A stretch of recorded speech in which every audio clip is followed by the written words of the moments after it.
નમસ્કાર વિદ્યાર્થી મિત્રો, આજે આપણે ચેપ્ટર નંબર 4ના હેતુલક્ષી પ્રશ્નો 2 માર્ક્સના જે નાના નાના પ્રશ્નો છે એને રિલેટેડ આપણે પ્રશ્નો જોવાના છીએ. આપણે આ ચેપ્ટરના બધા જ સ્વાધ્યાય અને ઉદાહરણના પ્રશ્નો આપણે પૂરા કરી દીધા, બરાબર છે ને વિદ્યાર્થી મિત્રો? તમે પ્રેક્ટિસ પણ કરી લીધા હશે, બરાબર? કેમ કે હવે બોર્ડની પરીક્ષા નજીક આવી રહી છે, તો તમારે થોડું ઘણું વાંચવા લખવાનું કામ પણ વધારવું પડશે ને વિદ્યાર્થી મિત્રો?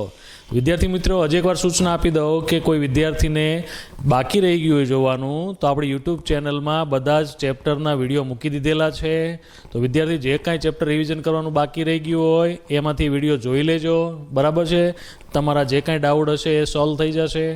તો ચાલો વિદ્યાર્થી મિત્રો, બહુ લાંબી વાત ન કરતાં આપણે આજના હેતુલક્ષી પ્રશ્નો તરફ વળીએ, બરાબર છે? તો ચેપ્ટર નંબર 4ના હેતુલક્ષી પ્રશ્નો અને ટૂંકા પ્રશ્નો, જે અમુક પ્રશ્નો 2 માર્ક્સમાં પૂછાઈ શકે એવા પ્રશ્નો પણ આમાં થોડા ઘણા આપણે લીધેલા છે, બરાબર? નાના નાના પ્રશ્નો અગત્યના છે. ચાલો વિદ્યાર્થી મિત્રો, ચેપ્ટર નંબર 4 દ્વિઘાત સમીકરણના હેતુલક્ષી પ્રશ્નો અને ટૂંકા પ્રશ્નો તરફ જઈએ, બરાબર છે? તો ચાલો, એમાં પહેલો પ્રશ્ન આપણો, ચાલો, વિધાન ખરા છે કે ખોટા તે જણાવવાના છે. હવે ખરું ખોટું ગમે ત્યારે પરીક્ષામાં પૂછાય એટલે બાળકો આપણને થિયરી ક્લિયર હોવી જોઈએ. થિયરી ક્લિયર હોય તો જનરલી એના આન્સર આપણે આપી શકીએ, બરાબર? હેતુલક્ષી પ્રશ્નો ખૂબ જ અગત્યના છે. એમાં તો તમે સ્કીપ કરી નહીં શકો કે ભાઈ ચાલો આ ચેપ્ટર હું સ્કીપ કરી દઉં એટલે મારા હેતુલક્ષી પ્રશ્નો નીકળી જાય. 2 માર્ક્સ, 3 માર્ક્સ ને 4 માર્ક્સના દાખલામાં શું તમને કોઈ પણ 5 ને કોઈ પણ 8 ને એવા પ્રશ્નો છે, એટલે તમે એકાદું ચેપ્ટર તમે એમાં સ્કીપ કરી દો તો ઓકે થઈ જાય. પણ હેતુલક્ષી પ્રશ્નો તો બધા ફરજિયાત આવે, એમાં શું કરવું? તો એ તો કરવા જ પડશે ને ભાઈ, બરાબર? તો એના માટે નાની નાની થિયરીઓ પણ આપણને યાદ હોવી જોઈએ, બરાબર છે? આની આગળનું એક આપણે શોર્ટ બનાવેલું, એમાં કહી દીધું છે કે બેઝિક મેથ્સવાળા બાળકોએ એટલા ચેપ્ટર, અમુક સિલેક્ટેડ ચેપ્ટર કરશો તો પણ 64 માર્ક, 80માંથી 64 માર્ક્સ, બોલો, 5 ચેપ્ટર કે 4 ચેપ્ટર કરશો ત્યાં 80માંથી 64 માર્ક્સ આવી જાય એમ છે. 80માંથી 64 માર્ક્સ ઓછી મહેનતે, બરાબર? તો જોઈ લેજો ખાસ વિદ્યાર્થી મિત્રો એ વિડીયો. ચાલો અહીંયા ફરીથી જોઈએ. એક સમીકરણ છે આપણું, 2x² - 4x + 3 ને વાસ્તવિક બીજ શક્ય નથી, આવું કહી દીધું છે. તો વિધાન સાચું છે કે ખોટું? વાસ્તવિક બીજ શક્ય છે કે નહીં જોવું એટલે આપણે ડેલ્ટાની કિંમત જોવી પડે. ડેલ્ટાની કિંમત જોજો. આ બધી મોઢે ગણતરી કરવાની હોય, રફ ગણતરી, સ્પીડી ગણતરી છે. ડેલ્ટાની કિંમત, ડેલ્ટા કેટલો છે આપણો? b² - 4ac. રેડી? b કેટલા છે? તો કે -4² કેટલો? 16. -4 ગુણાકારમાં પહેલું પદ, 4 દુ 8, 8 તેરી 24, 16માંથી 24 જાય તો કેટલા વધ્યા? -8. ડેલ્ટાની કિંમત કેવી મળી? 0 કરતાં નાની, બરાબર? 0 કરતાં નાની હોય તો સ્વાભાવિક વસ્તુ છે, બીજ કેવા છે? શક્ય નથી. ડેલ્ટાની કિંમત 0 કરતાં નાની હોય એટલે આ વિધાન કેવું છું? સાચું. રેડી? સાચું વિધાન છે આપણું. વાસ્તવિક બીજ મળે નહીં. કેમ? તો કે ડેલ્ટાની કિંમત નાની છે 0 કરતાં. ઓકે, ચાલો એની પછીનો પ્રશ્ન, દ્વિઘાત સમીકરણને ઓછામાં ઓછા 2 વાસ્તવિક બીજ હોય, વિધાન ખરું છે કે ખોટું તે જણાવો. જોજો, દ્વિઘાત સમીકરણને દ્વિઘાત બહુપદી 2 સિમિલર ચાલશે હો. એના સૂત્રોનો ઉપયોગ પણ આમાં થાય અને આમાં ડેલ્ટાના સૂત્રો પણ એમાં ઉપયોગ કરવો હોય ને તો થઈ શકે હો, ખાસ યાદ રાખજો.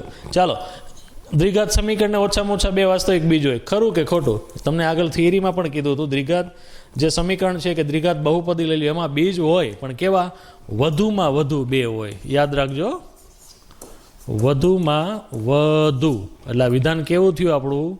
ખોટું. ખોટું વિધાન છે, બરાબર છે બાળકો? સમજ્યા ને? ઓછામાં ઓછા નહીં, વધુમાં વધુ. ચાલો,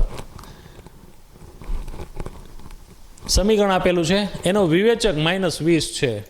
વિધાન ખરું કે ખોટું? તો ડેલ્ટા બરાબર b² - 4ac. રફ ગણતરી, મોઢે ગણતરી પણ કરી શકો, બરાબર? b કેટલો છે? 8, 8નો વર્ગ 64 - 4 ગુણાકારમાં પહેલું પદ 1 અને છેલ્લો પદ 1, 21 ચોક કેટલા? 84. જવાબ કેટલો આવ્યો? -20. ડેલ્ટા -20 મેળવો ભાઈ. ડેલ્ટાની કિંમત કેવી થઈ ગઈ? 0 કરતાં નાની. ચાલો, આપણે પૂછ્યું છે શું? વિવેચક પૂછ્યું ને, ખાલી વિવેચક જ શોધવાનો છે. -20. ઓકે, નો પ્રોબ્લેમ. ચાલો, ડેલ્ટા આપણે વિવેચક શોધી લીધો. કેટલો? -20. તો આ જવાબ કેવો છે આપણો? સાચું. સાચું વિધાન છે આપણું. રેડી? ડેલ્ટા શોધી લ્યો, વાત પૂરી. રફ ગણતરી, મોઢે ગણતરી પણ તમે કરી શકો, ધ્યાનમાં લેજો બાળકો. ચાલો, એની પછીનો પ્રશ્ન, હેતુલક્ષી પ્રશ્નો છે આપણા એટલે થોડું ઘણું સ્પીડમાં જશે, બરાબર છે?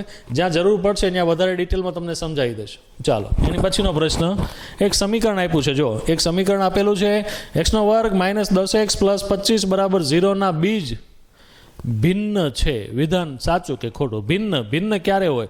તો કે ડેલ્ટાની કિંમત 0 કરતાં મોટી હોય તો વાસ્તવિક અને ભિન્ન બીજ મળે. બરાબર? તો ડેલ્ટાની કિંમત તમારે શોધવી પડશે. રફ ગણતરી, મનમાં ગણતરી પણ તમે કરી શકો. ડેલ્ટા બરાબર b² - 4ac. બી કેટલો છે? 10 -10, 10નો વર્ગ કેટલો થાય? 100. 4 ગુણાકારમાં a એટલે 25 ચોક 100. એસી કરો એટલે 100માંથી 100 જાય તો ડેલ્ટા બરાબર કેવા મળ્યા? 0. હવે ડેલ્ટા બરાબર 0 હોય તો બીજ કેવા મળે? સમાન બીજ મળે ને? સમાન બીજ મળે. અહીં તમને શું કીધું કે વાસ્તવિક અને ભિન્ન બીજ, અલગ અલગ બીજ મળે. અલગ અલગ બીજ ક્યારે મળે? 0 કરતાં મોટી કિંમત કોઈ આપેલી હોય, ડેલ્ટાની કિંમત 0 કરતાં મોટી હોય તો ભિન્ન બીજ મળે. 0 હોય તો કેવા મળે? સમાન બીજ. એટલે આ વિધાન કેવું છે આપણું? ખોટું. રેડી? સમજ્યા ને? આવા પ્રશ્નો હોય પરીક્ષામાં, ધ્યાનમાં લેજો. ચાલો એની પછીનો પ્રશ્ન આપણો, એક સમીકરણ આપેલું છે x² - 5x + 6, એના બીજ ભિન્ન છે. ફરીથી એવો પ્રશ્ન આવ્યો તો સેમ વસ્તુ, ડેલ્ટા બરાબર b² - 4ac. બી કેટલો છે? 5નો વર્ગ 25. ઋણ સંખ્યાની બેકી ઘાતો એટલે જવાબ પ્લસ. માઇનસ 4 ગુણાકારમાં 1 એટલે 4 અને સી 24. 25માંથી 24 જાય, કેટલા વધ્યા? 1. ડેલ્ટાની કિંમત આપણને મળી 1 એટલે 0 કરતાં મોટી થઈ. 0 કરતાં મોટી હોય એટલે વાસ્તવિક અને ભિન્ન બીજ મળે. રેડી ને? વાસ્તવિક અને કેવા બીજ મળે? ભિન્ન બીજ. ઓકે છે? તો આ વિધાન કેવું છે? સાચું. સમજ્યા ને? ચાલો રફ ગણતરી. બરાબર? ચાલો એની પછીનો પ્રશ્ન જુઓ બાળકો, જોજો એની પછીનો પ્રશ્ન. ચાલો દ્વિઘાત સમીકરણ છે કે નહીં એના આધારિત પ્રશ્ન છે, અને વિધાન ખરું છે કે ખોટું તે જણાવવાનું. એક સમીકરણ આપેલું છે બનાવીને, બરાબર? એને આપણે પહેલાં તો પ્રમાણિત સ્વરૂપમાં ફેરવીએ. સાદુરૂપ આપો. x + 1 આખાનો વર્ગ છે એટલે x² + 2x + 1 બરાબર. આનો ગુણાકાર કરી નાખો. 2x - 2 તેરી 6. ચાલો x² એમને એમ રહેશે. પ્લસ 2x બે બાજુ છે સરખી અવસ્થામાં, કેન્સલ. ચાલો x² -6 આ બાજુ આવે તો +6. 6 ને 1 કેટલા? 7 બરાબર 0. જોઈ લો, x² વાળું પદ અંદર છે મેઇન પદ તરીકે x² વાળું છે ને, તો આ કેવું છે? દ્વિઘાત સમીકરણ છે. નથી નહીં, દ્વિઘાત સમીકરણ છે. અને અહીં તમને શું પૂછ્યું છે? નથી. એટલે વિધાન કેવું છે? ખોટું વિધાન છે. આ તો દ્વિઘાત સમીકરણ છે ભાઈ. x² વાળું પદ આવ્યું અંદર. રેડી? સમજ્યા? પ્રમાણિત સ્વરૂપ આધારિત પ્રશ્નો હશે, ડેલ્ટા વિવેચક આધારિત પ્રશ્નો અંદર હશે પરીક્ષામાં. તો વિદ્યાર્થી મિત્રો ધ્યાન રાખજો. ચાલો એની પછીનો પ્રશ્ન ઓપ્શન વાળો આવ્યો, નીચેનામાંથી કયા દ્વિઘાત સમીકરણના બીજ આવૃત એટલે કે સમાન બીજ હોય? એટલે કે ડેલ્ટા બરાબર 0 હોય તો સમાન મળવાના છે. ઓકે? હવે ડેલ્ટા બરાબર 0, આમાં તમે ડાયરેક્ટ લોજિક ચલાવો તો એ ખબર પડી જાય. આ -36 સામે જાય તો +36, વર્ગનું વર્ગમૂળ +or -6, સમાન બીજ મેળા નહીં. સેમ વસ્તુ અહીંયા છે. વર્ગ છે, સામે જાય તો વર્ગમૂળ +or -5 આવે ને, એટલે બીજ કેવા અલગ અલગ થઈ ગયા ને. હવે વસ્તુ વૈધી આ 3 પદ વાળું છે, તો આમાંથી આપણને સમાન બીજ મળી શકે. રેડી? સમાન બીજ મળી શકે તો શોધવા પડશે. ચાલો પહેલું આ જે સમીકરણ છે સીધું, જેને પૂર્ણ વર્ગ બહુપદી વિશે ખ્યાલ હશે, પૂર્ણ વર્ગ બહુપદી વિશે જેને ખ્યાલ હશે ને ડાયરેક્ટ આઈડિયા આવી જશે કે પહેલા પદનો વર્ગ છે -2 ગુણાકારમાં પહેલું બીજું છે, અને છેલ્લા પદનો વર્ગ 4 આપેલો છે, એટલે x - 2 આખાનો વર્ગ છે. તો આ પૂર્ણ વર્ગ બહુપદી છે એટલે આપણો આન્સર આ રહેશે. બરાબર? ચેક કરીએ આ શું કામ નહીં. ચાલો તો ડેલ્ટાની કિંમત જોઈ લે. આના માટે ડેલ્ટા કેટલો થાય છે? b² - 4ac. બી કેટલો? 36 થશે. -4 ગુણાકારમાં 1, 4 × 4 8 × 32. 36માંથી 32 જાય તો કેટલો જવાબ આવ્યો તમારો? 4. ડેલ્ટા બરાબર 4 આવ્યું. હવે તમે ઓલા સૂત્રમાં કિંમત મૂકીશો, તમે સૂત્રમાં કિંમત મૂકશો આલ્ફા બીટા વાળામાં, તો +or - બરાબર જે જવાબ આવે તે આવવાનો છે. હવે આમાં તમે ડેલ્ટા શોધી લેશો. ડેલ્ટા બરાબર b² - 4ac. સીધું જ અહીંયા બી કેટલા? 4, 4નો વર્ગ 16 ચોકે 16માંથી 16 જાય તો 0. આ ડેલ્ટાની કિંમત 0. રેડી? તો આપણો જવાબ શું આવે? ડેલ્ટા 4 આવ્યો. તમે બીજ શોધશો તોય તમને બે બીજ અલગ અલગ મળવાના છે. અહીં જો ડેલ્ટા 0 મળી ગયો એટલે સીધો આન્સર આપણને ખબર પડી જાય. ડેલ્ટા બરાબર 0 હોય તો સમીકરણના બીજ જે છે તે સમાન અને આવૃત મળે. તો આપણું જે આન્સર છે એ કોણ છે? સી. ખબર પડી? ડેલ્ટાની કિંમત આધારિત પ્રશ્ન છે બાળકો. તો ખાસ યાદ રાખજો, ડેલ્ટાની કિંમત વિશે તમને ખબર હોવો જોઈએ. ડેલ્ટાની કિંમત કેવી મળે એક વાક્યના ટૂંકા પ્રશ્નોમાં ડેલ્ટાની કિંમત, વિવેચકની કિંમત આધારિત પ્રશ્નો પરીક્ષામાં હશે જ. સમજ્યા ને? યાદ રાખજો ભાઈ. ચાલો એની પછીનો પ્રશ્ન હેતુલક્ષી 8મો. ચાલો, દ્વિઘાત સમીકરણ એક્સના છેદમાં કે બરાબર કેના છેદમાં એક્સ હોય તેના બીજ કેવા મળે? કાંઈ ટેન્શન લેવાનું નથી ભાઈ, એકદમ સહેલો પ્રશ્ન છે, મજા જ આવે એવો. એક્સના છેદમાં કે બરાબર કેના છેદમાં એક્સ, ચોકડી ગુણાકાર કરો. એક્સ અહીં છેદમાં છે, અહીં જાય તો એક્સ સાથે ગુણાઈ જશે. એક્સનો વર્ગ બરાબર કેનો વર્ગ. ઓકે, અહીં વર્ગ છે, સામે જાય તો વર્ગમૂળ કરો, એટલે વર્ગમૂળની અંદર કેનો વર્ગ. રેડી? આનું વર્ગ ને વર્ગમૂળ દૂર થઈ જાય એટલે શું વધે? પ્લસ ઓર માઇનસ કે. એટલે એક્સ બરાબર કે અથવા તો માઇનસ કે, પ્લસ કે માઇનસ કે, પ્લસ કે માઇનસ કે, ઓપ્શન એ. રેડી?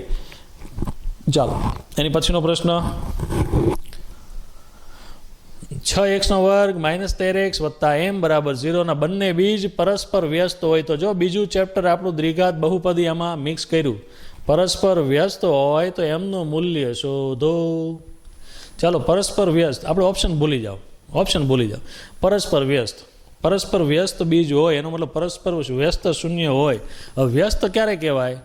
એ બેનો ગુણાકાર 1 હોય તો. આપણે બહુપદીવાળા ચેપ્ટરમાં શીખ્યા ને, પરસ્પર વ્યસ્ત શૂન્ય હોય એનો મતલબ શું થાય કે શૂન્યનો ગુણાકાર કેટલો? 1 થાય. એટલે આલ્ફા ઇન્ટુ બીટા બરાબર 1. આલ્ફા ઇન્ટુ બીટા એટલે c/a બરાબર 1. જેને ડાયરેક્ટ ખ્યાલ હોય એ ડાયરેક્ટ કરી શકે. c બરાબર a સમજાવવા માટે છે થોડુંક, બરાબર? ચાલો, આનો મતલબ c બરાબર a. હવે આની પરથી જુઓ તો c કોણ છે? તો કે m. અને a કેટલા છે? તો કે x² નો સહગુણક કેવો? 6. તો m બરાબર 6 આપણો આન્સર રહેશે. એટલે ઓપ્શન ડી. સમજ્યા? દ્વિઘાત બહુપદી, શૂન્યનો સરવાળો, શૂન્યનો ગુણાકાર યાદ હોવું જોઈએ, એના આધારે પ્રશ્નો થાય. મિક્સ કરી શકે. દ્વિઘાત બહુપદી ને દ્વિઘાત સમીકરણવાળા પ્રશ્નો મિક્સમાં તમને પૂછી શકે. યાદ રાખજો, નાની માહિતી કામની છે ભાઈ. હવે તમે ઓલા ચેપ્ટર સ્કીપ કર્યા હોય, એમાં દ્વિઘાત બહુપદી તમે સ્કીપ કરી દીધું હોય તો આનો જવાબ ક્યાંથી લાવો? સમજ્યા ને? ઓકે, ચાલો એની પછીનો પ્રશ્ન 10મો. જો દ્વિઘાત સમીકરણ ax² + bx + c = 0 એના બીજ પરસ્પર વ્યસ્ત હોય, અગત્યનો પ્રશ્ન સમજવા જેવો છે, સમજો. તો x² નો સહગુણક અને અચળ પદ ખાલી જગ્યા હોય. ઓપ્શન આપ્યા છે સમાન, અસમાન કે એકબીજાના વ્યસ્ત. કાંઈ વાંધો નહીં. ચાલો, હવે જે સૂચના આપી છે એના પ્રમાણે આના બીજ એટલે કે આના ઉકેલ એ એકબીજાનો વ્યસ્ત હોય તો. હવે આપણે આગળ જ શોધ્યું હમણાં, એના બીજ ધારો કે એકબીજાના વ્યસ્ત હોય તો આ બેનો ગુણાકાર કેટલો થાય? 1. આલ્ફા ઇન્ટુ બીટા આ સમીકરણના બીજ છે, બરાબર? એનો ગુણાકાર કેટલો થાય? 1. કેમ? તો કે પરસ્પર વ્યસ્ત છે એટલા માટે. ચાલો, આલ્ફા ઇન્ટુ બીટા એટલે c/a થાય. હવે આ ક્યાંથી લાવ્યા એમ ખબર ન હોય તો ચેપ્ટર નંબર 2 વાળું ચેપ્ટર જોજો ભાઈ, વિડીયો જોજો એટલે ખબર પડશે. આ ચેપ્ટર 2માં આવતું. c/a બરાબર 1 એટલે c બરાબર a. આ થયું, બરાબર? હવે c એટલે શું થાય? તો કે અચળ પદ. a એટલે તો કે x² નો સહગુણક. શું આવ્યું? તો કે બે સરખા છે, તો આપણો જવાબ શું આવશે? સમાન. સમજ્યા ને? સમજવા જેવો પ્રશ્ન છે સહેલો, સામાન્ય બુદ્ધિનો પ્રશ્ન છે, બરાબર? ચાલો એની પછીનો પ્રશ્ન જુઓ. દ્વિઘાત સમીકરણને વધુમાં વધુ ખાલી જગ્યા શૂન્ય હોય. ખબર છે ભાઈ, વધુમાં વધુ કેટલા? 2. વાત પૂરી. વધુમાં વધુ 2 શૂન્ય હોય, બરાબર? બેઝિક માહિતી છે. ચાલો, જો સમીકરણના બીજ સમાન થાય, સમાન બીજ સમાન ક્યારે થાય? તો કે ડેલ્ટા બરાબર વિવેચકનું મૂલ્ય 0 હોય તો. હવે અહીં તમને કીધું છે b² - 4ac બરાબર ખાલી જગ્યા થાય. પ્રશ્નો ફેરીને પણ પૂછી શકે. b² - 4ac તો કે વિવેચકની કિંમત છે, અને વિવેચકની કિંમત કેટલી થાય? ડેલ્ટા. આ બીજ સમાન હોય તો વિવેચક આપણો 0 થાય, એટલે આપણો આન્સર આવશે 0. રેડી? ચાલો એની પછીનો પ્રશ્ન, દ્વિઘાત સમીકરણનું વ્યાપક સ્વરૂપ જણાવો. વ્યાપક એટલે પ્રમાણિત સ્વરૂપ આપણે લખવાનું છે. ચાલો, વ્યાપક સ્વરૂપ શું છે? તો કે ax² + bx + c = 0, જ્યાં a ≠ 0 તેમજ a b c belongs to R. a b અને c એ છે શું છે? તો કે વાસ્તવિક સંખ્યા ગણ R માં આવેલું છે. ટૂંકમાં વાસ્તવિક સંખ્યાઓ છે, આ ધ્યાન રાખજો. વ્યાપક સ્વરૂપ, પ્રમાણિત સ્વરૂપ 2, બરાબર? ચાલો એની પછીનો પ્રશ્ન જુઓ બાળકો. દ્વિઘાત સમીકરણ આપ્યું છે ax² + bx + c = 0 હોવા માટે કઈ શરત આવશ્યક છે? શરત પૂછી છે. દ્વિઘાત સમીકરણ ax² + bx + c = 0 હોવા માટે કઈ શરત આવશ્યક છે? અગત્યનો પ્રશ્ન. હમણાં જ આપણે પ્રમાણિત સ્વરૂપ જોયું ને, મેં એક સાથે શરત લખી હતી કે જ્યાં A does not equal to 0 હોવો જોઈએ, તેમજ એ બી સી એ વાસ્તવિક સંખ્યા હોવી જોઈએ. રેડી? આ શરત છે. A does not equal to 0 તેમજ એ બી અને સી છે શું હોવું જોઈએ? તો કે વાસ્તવિક સંખ્યાઓ હોવી જોઈએ. સમજ્યા ને? જો શરત જ પૂછી છે ખાલી, અગત્યનો પ્રશ્ન. શરત. ચલો 16મો. શ્રીધર આચાર્યના દ્વિઘાત સૂત્ર તરીકે જાણીતું સૂત્ર, ભાઈ થિયરી વાળો જેણે વિડીયો જોયો છે એને ખ્યાલ છે. શ્રીધર આચાર્યનું સૂત્ર તમને કીધું હતું. ચાલો, શ્રીધર આચાર્યનું સૂત્ર, દ્વિઘાત સૂત્ર કયું હતું? -b plus or minus under root delta, એટલે કે વિવેચક છેદમાં 2a, બરાબર? જ્યાં ડેલ્ટા એટલે શું છે? તો કે b² - 4ac. આ રીતે લખશો તોય ચાલશે, બરાબર? આ છે આપણું શ્રીધર આચાર્યનું સૂત્ર, જે દ્વિઘાત સૂત્ર તરીકે ઓળખાય છે. સમજ્યા ને? ધ્યાનમાં લેજો, હેતુલક્ષી પ્રશ્ન માટે અગત્યનું છે. સૂચના આપેલી હતી જ્યારે થિયરી સમજાવ્યા ત્યારે. ચાલો, એની પછીનો પ્રશ્ન. જો b² - 4ac greater than or equal to 0, greater than or equal to 0, b² - 4ac એટલે શું થાય? તો કે વિવેચક. વિવેચકની કિંમત, જોજો આનો મતલબ શું થયો? વિવેચકની કિંમત 0 કરતાં મોટી અથવા તો 0 હોય તો દ્વિઘાત સમીકરણના બીજનું મૂલ્ય જણાવો. આ રીતની કન્ડિશન હોય. ડેલ્ટા એટલે કે વિવેચકની કિંમત 0 કરતાં મોટી હોય અથવા તો 0 હોય તો આના જે બીજ છે એના મૂલ્યો જણાવો. તો બીજના મૂલ્યો, ધારો કે આપણા બે બીજ આલ્ફા હોય અને એક બીજું બીજ છે આપણું b2, બરાબર, બીટા, તો આના મૂલ્યો જણાવો. તો આનું મૂલ્ય -b - ડેલ્ટા પ્લસ ડેલ્ટા છેદમાં 2a અને બીટા -b - ડેલ્ટા છેદમાં 2a. આ થઈ ગયા બીજના મૂલ્યો. રેડી ને? આલ્ફા અને બીટા. ક્લિયર છે? ઇઝી છે? મજા આવે એવા પ્રશ્નો છે ભાઈ, મજા જ આવશે, બરાબર? એકલા દાંત આવશે ઘણીવાર. આવા પ્રશ્નો પૂછાય ભાઈ. આવું ન આવડતું એ ઘણાને. ધ્યાનમાં લેજો. તમે એકલા બેઠા દાંત કાઢો છો ને, તો પછી યાર સાહેબ આવું ક્યાં લઈ આવજો? હેલું પૂછાય, પણ બધા માટે હેલું ન હોય ને ભાઈ. અમુક થિયરી વાંચી જ ન હોય તો એના માટે ધ્યાન રાખજો. ચાલો, 17મો. kx² - 4x - 4 બરાબર 0 નો વિવેચક આપી દીધો છે. જો આ વખતે ડેલ્ટા 64 આપેલો છે તો કે શોધો. કાંઈ વાંધો નહીં, શોધી લઈશું. જે વસ્તુ આપી છે તે લખો. 2 માર્ક્સના પ્રશ્નમાં પણ પૂછાયો.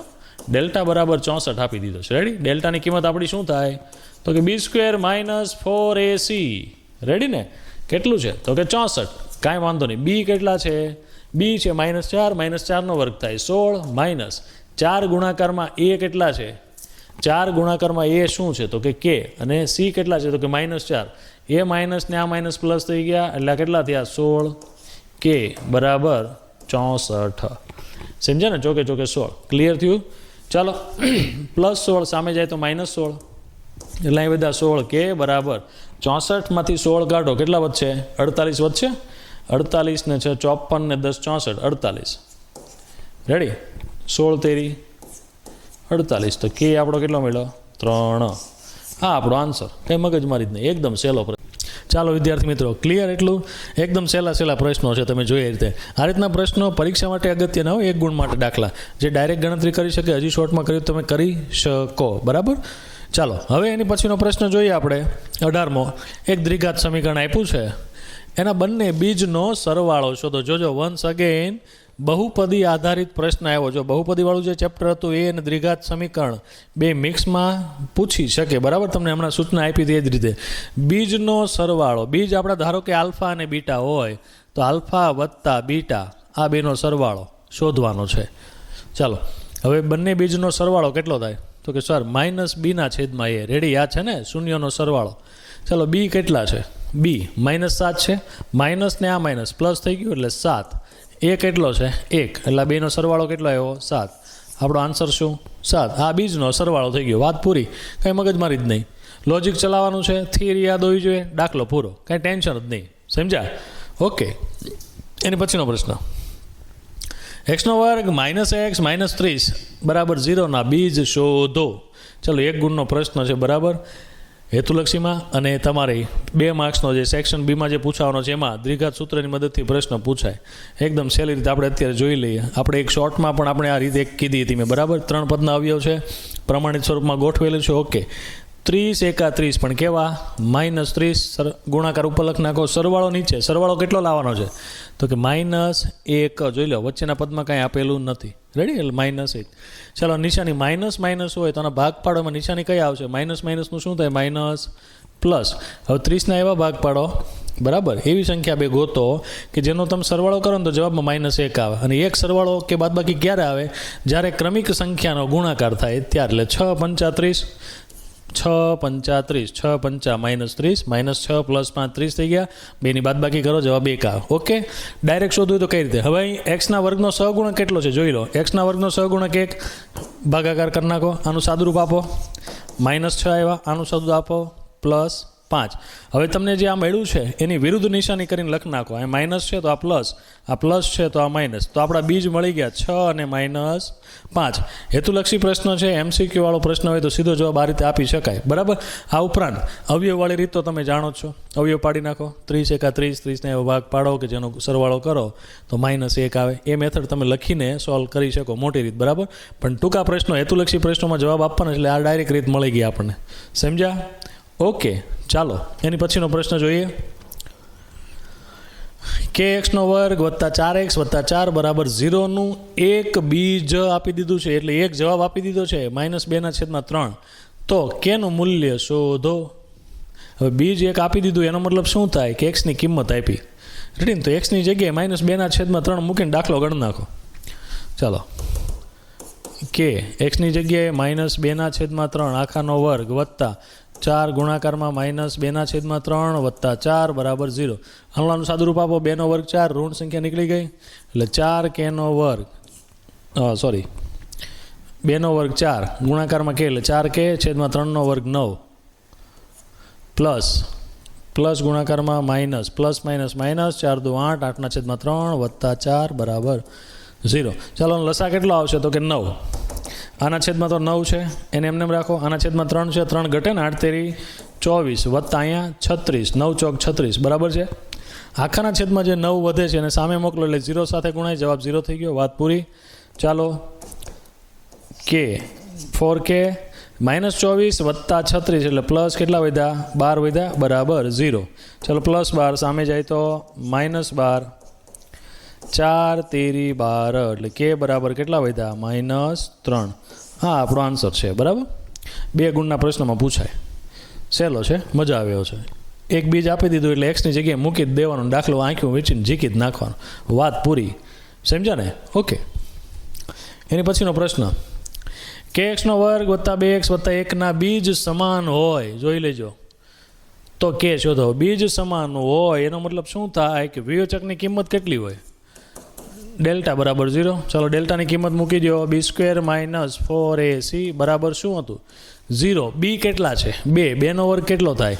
4. -4 ગુણાકારમાં પહેલું પદ એટલે અહીંયા પહેલા પદનો સગુણક કોણ? કે. અને સી કેટલા? 1 એટલે -4k = 0. રેડી છે ને ભાઈ?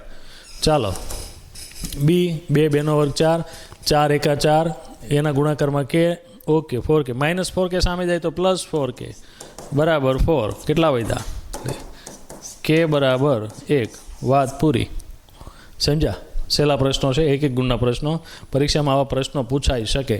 ડેલ્ટાની કિંમત, વિયોચકની કિંમત આધારિત પ્રશ્નો છે, બરાબર છે ને વિદ્યાર્થી મિત્રો? આ રીતના પ્રશ્નો પરીક્ષામાં 1 ગુણમાં પૂછાય, ધ્યાનમાં લેવું. ચાલો, હવે જોડકા. મજા આવે. જોડકા. દ્વિઘાત સમીકરણનું પૂર્ણ વર્ગની રીતે ઉકેલ સૂત્ર સૌ પ્રથમ કયા ભારતીય ગણિત શાસ્ત્રીએ આપ્યું? દેખીતી વાત, એક જ છે આપણે ડાયા હોય, શ્રીધર આચાર્ય. દેખીતી વાત. એની પછી હિન્દુ સંસ્કૃતિમાં ખાલી જગ્યા દ્વિઘાત સમીકરણને કેમ ઉકેલવા તેની રીત આપેલી હતી. તો આપણે હિન્દુ સંસ્કૃતિવાળા ભાઈ હતા ભાસ્કર આચાર્ય. રેડી? થિયરી આધારિત પ્રશ્ન છે. ચોપડીના તમે પ્રસ્તાવના જોશો, પહેલાં જ ફકરામાં બધા જ લખી દીધેલા છે, બરાબર. બ્રહ્મગુપ્ત ક્યારે આવ્યા હતા, શ્રીધર આચાર્ય, ભાસ્કર આચાર્ય ક્યારે કોણ આવ્યું, બધું જ ડિટેલ એમાં આપી દીધી છે. આ ઉપરાંત થિયરીવાળા વિડીયોમાં પણ આપણે ચર્ચા કરી ચૂક્યા છીએ આના વિશે, બરાબર. ચાલો, એની પછીનો પ્રશ્ન જોશું. ચાલો વિદ્યાર્થી મિત્રો, ફરીથી યોગ્ય જોડકા જોડો એવો ને એવો પ્રશ્ન ફરીથી આવ્યો, બરાબર. તો જો સૂચના શું, દ્વિઘાત સમીકરણ કોણ નથી, એની સામે બે પ્રશ્ન આપેલા છે આપણે. દ્વિઘાત સમીકરણ કોણ નથી, તો આપણે દ્વિઘાત સમીકરણનું પ્રમાણિત સ્વરૂપ આપણને ખ્યાલ હોવો જોઈએ. તો કે ax² + bx + c બરાબર 0. એક્સના વર્ગવાળું પદ, એક્સ વાળું પદ ને એક્સ વગરનું પદ આ રીતના કન્ટિન્યુ લાઇનમાં હોવા જોઈએ, બરાબર. તો જો પહેલું જો x², એક્સ અને અચળ પદ આપેલું છે, ઓકે. એની પછીનું જુઓ એક્સની -2 આવી ભાઈ. આપણે બહુપદીવાળા ચેપ્ટરમાં પણ જોયું અને દ્વિઘાત સમીકરણમાં પણ જોયું, ચલની ઘાત માઇનસ હોય કે અપૂર્ણાંક હોય તો એ બહુપદી નથી, બરાબર. તો ચલની ઘાત માઇનસ કે અપૂર્ણાંકમાં હોવી જોઈએ નહીં. અને અહીં આપણે પૂછેલું પણ એમ છે કોણ દ્વિઘાત સમીકરણ નથી, તો માઇનસ ઘાતવાળું જે પદ છે એ દ્વિઘાત સમીકરણ થાય નહીં. સમજ્યા વિદ્યાર્થી મિત્રો? તો ચાલો હવે એની પછીનો પ્રશ્ન ફરીથી જોડકું. x² -3x -10 બરાબર 0 ના ઉકેલ જણાવો. ઉકેલ બે કિંમત આપેલી છે, કાંઈ નહીં, સીધી શોર્ટકટ રીત આપણી હમણાં જ આપણે કર્યા આગળ એમ. 10 × 10 પણ કેવા -10 છે, વચ્ચે કેટલા લાવવાના છે -3, અહીં લખી નાખો. ચલો 10ના એવા ભાગ પાડો કે જેને તમે બાદબાકી કે સરવાળો કરો જવાબમાં 3 આવે. 5 × 2 = 10, ઓકે. 5 × 2 = 10. હવે નિશાની માઇનસ હતું તો આ શું આવશે, માઇનસ પ્લસ. ભાગાકારમાં એક્સના વર્ગનો સહગુણક જે હોય અહીં મૂકી દો, 1 છે, ઓકે. તો આનો આન્સર કેટલો આવ્યો, -5. આનો આન્સર આવ્યો 2. રેડી? હવે નિશાની ફેરવી નાખો, આ માઇનસ હતા તો પ્લસ, આ પ્લસ હતા તો માઇનસ. આ છે આપણા જવાબ 5 અને -2, ઓપ્શન એ. રેડી? સમજ્યા? ઓકે. ચાલો એની પછીનો પ્રશ્ન ફરીથી જોડકું. જો ખાલી જગ્યા હોય તો દ્વિઘાત સમીકરણનો વાસ્તવિક ઉકેલ ન મળે.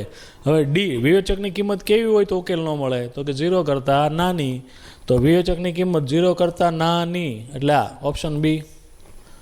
વિવેચકની કિંમત 0 કરતાં નાની હોય તો ઉકેલ મળે નહીં.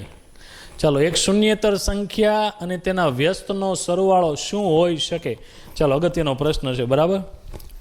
શૂન્ય સિવાયની સંખ્યા, જોજો શૂન્યેતર એટલે શૂન્ય સિવાયની સંખ્યા અને તેના વ્યસ્તનો સરવાળો શું હોઈ શકે? આમાં તમે ધારીને પણ ગણી શકો, બરાબર. ધારી લ્યો તોય ચાલશે. ધારો કે હું સંખ્યા લઉં છું 5. રેડી? 5 એનો વ્યસ્ત શું થાય, તો કે 1/5. આ બેનો સરવાળો. હવે સરવાળો કરો તો ક્યારેય 0 થાય? ન થાય ને. ક્યારેય 0 થશે? ન થાય. એટલે હંમેશા 0 કરતાં મોટી કિંમતો જ આવશે ને અહીંયા. તો દેખીતી વાત છે. હવે કોઈ એમ કહેશો કે સર એક સંખ્યા માઇનસ લ્યો, તો ધારો કે આની આ જ વસ્તુ હું -5 લીધા, બરાબર. તો આનો વ્યસ્ત શું તો કે -1/5. આનું સાદું રૂપ આપશો તો જવાબમાં શું થયું? ઋણ સંખ્યા એ ઓકે, પણ ક્યારે બરાબર 0 આવશે નહીં ને. 0 ક્યારેય નહીં આવી શકે, બરાબર. આનો જવાબ શું આવશે તો કે 0 કરતાં નાનો આવ્યો પણ 0 આવશે નહીં. તો ક્યારેય જવાબ 0 આવશે નહીં. 0 કરતાં નાનો આવે, 0 કરતાં મોટો આવશે. તમને સૂચના એવી આપેલી છે કે શૂન્યેતર સંખ્યા લેવાની છે. એટલે શૂન્ય સિવાયની કોઈ પણ બે સંખ્યા કે એક સંખ્યાને કે એનો વ્યસ્ત લ્યો એટલે જવાબ કેવો આવી શકે, હોઈ શકે તો x + 1/x does not equal to 0. સમજ્યા? ક્યારે 0 નહીં આવી શકે. ચાલો એની પછીનો પ્રશ્ન જુઓ તમે. એક સંખ્યા અને તેના વર્ગનો સરવાળો 6 છે તો તે સંખ્યા કઈ હોય? ચાલો ધારીને સમીકરણ બનાવીને પણ સોલ્વ કરી શકો. આપણી પાસે બે ઓપ્શન છે, 3 અને 2, બરાબર. તો એની પરથી ડાયરેક્ટ જવાબ મળી જશે. શું કીધું છે? એક સંખ્યા, પહેલો ઓપ્શન લ્યો 3, રેડી, અને એનો વર્ગનો સરવાળો, 3નો વર્ગ કેટલો થાય? 9. 9 ને 3 કેટલા? 12. રેડી? હવે અહીં તો કેટલું કીધું છે? સરવાળો 6 થાય. તો આ સંખ્યા 3 આવે? ન આવે ને. હાલો બીજી સંખ્યા લ્યો 2, અને એનો વર્ગ કેટલો થાય? તેના વર્ગનો સરવાળો, 2નો વર્ગ કેટલો? 4. 2 ને 4 કેટલા થયા? 6. હા, તો 6 આપણો આન્સર હતો ભાઈ, સરવાળો 6. તો આપણો જવાબ શું આવશે? બી. રેડી? આ ઓપ્શન આ રીતે આપ્યો હોય તો કરી શકો. અથવા તો આપણે ધારી લો, એક સંખ્યા 1 લઈ લો, એક સંખ્યા x લઈ લો અને તેનો વર્ગનો સરવાળો એટલે એનો વર્ગ લઈ લો, x નો વર્ગ કેટલો છે? 6. ચાલો સાદું રૂપ આપીએ, x નો વર્ગ વત્તા x પ્લસ 6 બાજુ આવે તો -6 બરાબર 0. ચાલો આનો અવયવ પડશે x નો વર્ગ વત્તા 3x માઇનસ 2x માઇનસ 6 બરાબર 0. જો દાખલો ગણવો હોય તો, બરાબર. ડાયરેક્ટ સોલ્યુશન લાવવું તો આ રીતે જ થશે. ચાલો આનું સાદું રૂપ, x કોમન કાઢી લો એટલે x પ્લસ 3 માઇનસ 2 કોમન કાઢી લો એટલે x પ્લસ 3 બરાબર 0. ચાલો આનો મતલબ x પ્લસ 3 અને x માઇનસ 2 બરાબર 0. આની ઉપરથી સીધો જવાબ લખો એટલે x બરાબર -3 અથવા x બરાબર 2. ચાલો આ બેમાંથી જે જવાબ આપ્યો હોય તે આપણો ફાઇનલ આન્સર થાય. -3 આપ્યા છે નહીં, પણ 2 છે એટલે આપણો આ જવાબ શું આવશે? 2. સમીકરણ બનાવીને દાખલો આગળ વધવો હોય તો આ રીતે થઈ જશે, અને ઓપ્શનમાંથી ડાયરેક્ટ ચેક કરવું હોય તો આ રીતે ચેક થાય. સમજ્યા? ઓકે, ચાલો હવે એની પછીનો પ્રશ્ન જોજો. નાની નાની વસ્તુઓ ધ્યાનમાં રાખજો ભાઈ. ખાલી જગ્યા વાસીઓ દ્વિઘાત સમીકરણના પ્રકાર અને પ્રકારના પ્રશ્નોથી પરિચય હતા. બરાબર? તો સીધું જ છે બેબીલોન વાસી. આપણે ખબર જ છે 9મા ધોરણથી ભણીએ છીએ કે ક્યાંના વાસીઓ આપેલા હોય. બેબીલોન વાસી જ આપે છે. અમેરિકાના વાસી ક્યારે આપ્યા? ના ભાઈ, આપ્યા જ નથી. જનરલી બેબીલોન વાસી જ આવે છે. બરાબર? પ્રસ્તાવનામાં પણ આપેલું છે. ચાલો એની પછીનો પ્રશ્ન જુઓ. દ્વિઘાત સમીકરણના વિવેચકનું સૂત્ર. વિવેચક ડેલ્ટા બરાબર b² - 4ac. જો બધા એક સરખા જેવા જ આપ્યા છો, ધ્યાન રાખજો પાછા. ડેલ્ટા બરાબર b² - 4ac. Ready? Option B. ચાલો એની પછીનો પ્રશ્ન. એક દ્વિઘાત સમીકરણ છે, એનો વિવેચક કેટલો થાય? b² - 4ac. સીધી ગણતરી કરી નાખો તોય ચાલે. b કેટલા છે? 6. સીધી ગણતરી કરીએ. b² - 4ac 6 નો વર્ગ 36 માઇનસ 4 ગુણાકારમાં 3 12. 12 દુ 24. 36માંથી 12 જાય, 24 જાય તો કેટલા વધ્યા? 12. આપણો આન્સર આવશે 12. રેડી? સીધો જવાબ, કંઈ મગજમારી જ નહીં. આવો પ્રશ્ન પૂછાય હો પરીક્ષામાં, ધ્યાનમાં લેજો. ચાલો, દ્વિઘાત સમીકરણ ax² + bx + c બરાબર 0 ના બીજ લખો. કન્ડિશન આપેલી છે. ડેલ્ટાની કિંમત, વિવેચકની કિંમત કેટલી હોવી જોઈએ? તો કે 0 કરતાં મોટી. હવે બીજ કીધા છે ને, તો માની લો કે આપણું એક બીજ આલ્ફા છે, એટલે -b પ્લસ √ડેલ્ટા છેદમાં 2a, અને બીજું છે બીટા, અને બીજું બીજ છે બીટા -b -√ડેલ્ટા છેદમાં 2a, જ્યાં ડેલ્ટા બરાબર b² - 4ac. આ બીજ. રેડી? કાંઈ ટેન્શન જ નહીં. સમજ્યા ને?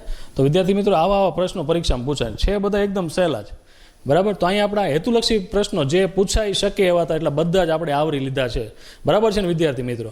તો એવી આશા રાખું કે તમારો ડાઉટ બધા જ ક્લિયર થઈ ગયા છે, તમને મજા આવી ગઈ છે. બરાબર છે ને વિદ્યાર્થી મિત્રો? તો વિદ્યાર્થી મિત્રો, આની પછીના જે વિડીયો લેક્ચરમાં આવશું ત્યારે ફરીથી નવા દાખલા, નવી માહિતી સાથે મળીશું. ત્યાં સુધી લખતા રહો, વાંચતા રહો, પ્રેક્ટિસ કરતા રહો. સમજ્યા? ઓકે.